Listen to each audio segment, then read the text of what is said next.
Jacob, let's check this stride out. Um, so first thing that we're going to look at, right, when you and this kid on the left, and that's Mason, this is your first strides, so it's kind of a good comparison, so there's not going to be really any difference. Notice his laces are pointing that way.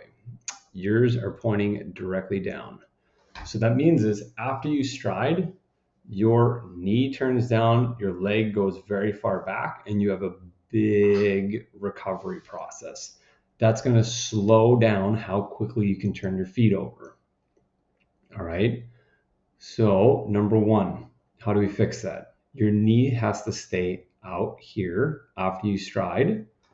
And then when you recover, you have to recover just the lower part of your leg, and this knee needs to stay out. So when you push off, you're going to watch, like, look at your kneecap. Your kneecap is going to face the ice. There's no need for that to go down. Okay. Why is there no need for that to go down?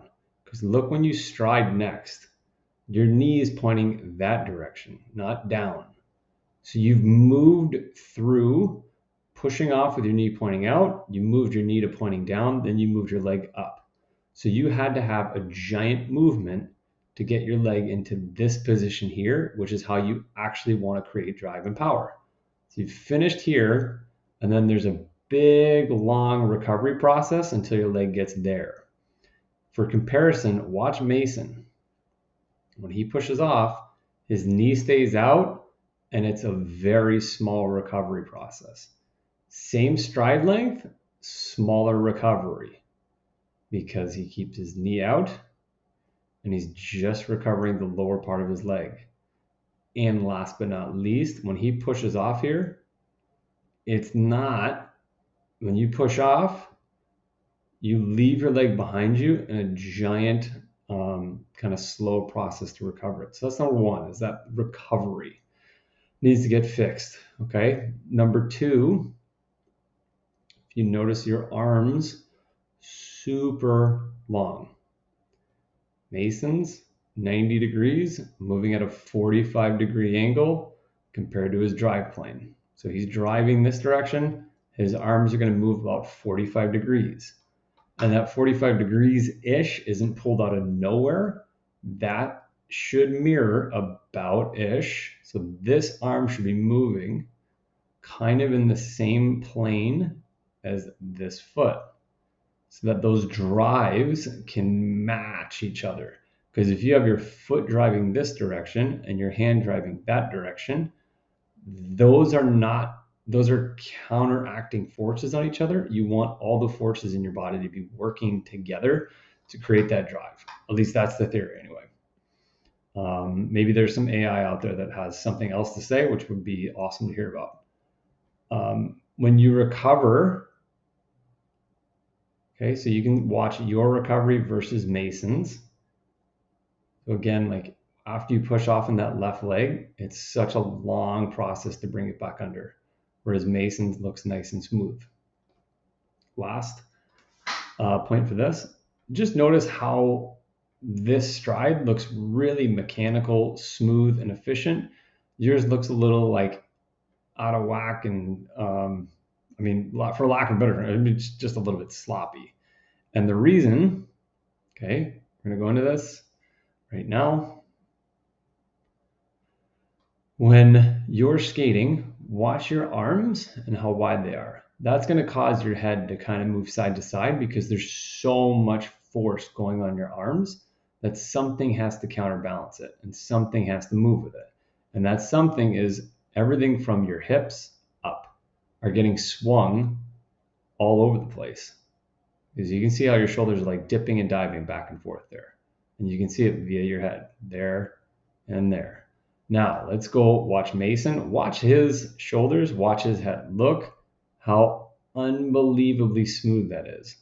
What this is zero loss of energy transfer between this leg, this arm, and this arm.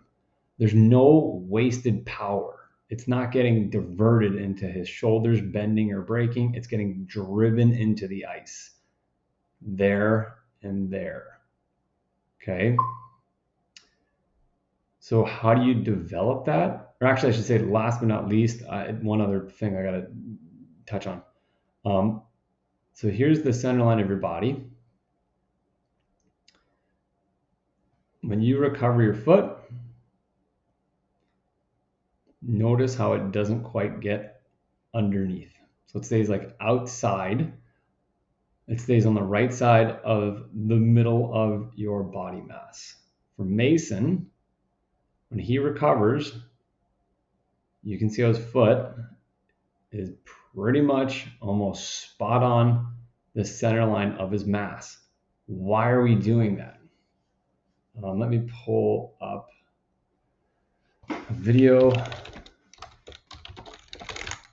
here. This is good enough. Doesn't really matter which one it is. What I want you to see is how both of the legs work together to create drive, speed, and power.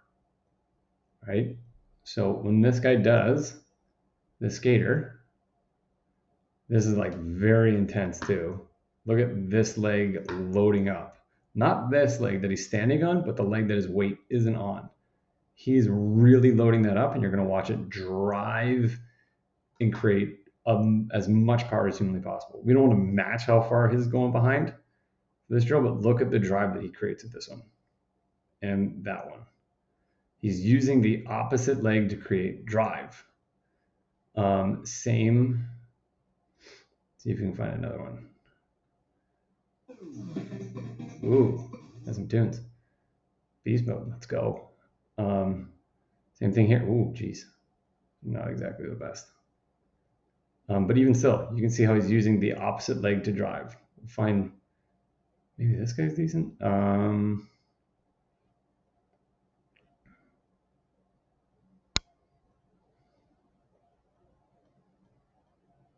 Nope. But the point is that lateral movement there, you use the opposite leg that you're not on to create drive and power.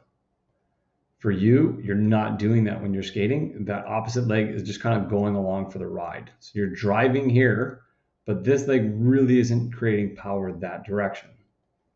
Whereas if you watch Mason, when he pushes on this leg's helping. The leg that he's not on is helping assist the drive of that leg. I know that because this one's moving that way as this one's driving that way. They're counterbalancing each other and creating that force just like you would during a plyo drill off the ice. Whereas for you, only one leg is really creating the drive. All right. So now, how do we fix this? Number one, the arms are pretty easy. Keep your elbows at 90 degrees, moving at a 45-degree angle to your plane. That's an easy fix, and you just got to keep that up in the forefront of your mind when you're skating. Number two, how do you fix your recovery? Well, it starts with that drill where you hold the stick out in front of you, and you're going to push, drag, and touch your feet together over and over and over again. This guy, Mason, did that drill and sent me video after video after video after video when he was trying to learn it. So any questions, hit me up, but hopefully that helps, dude. Talk to you soon. Bye.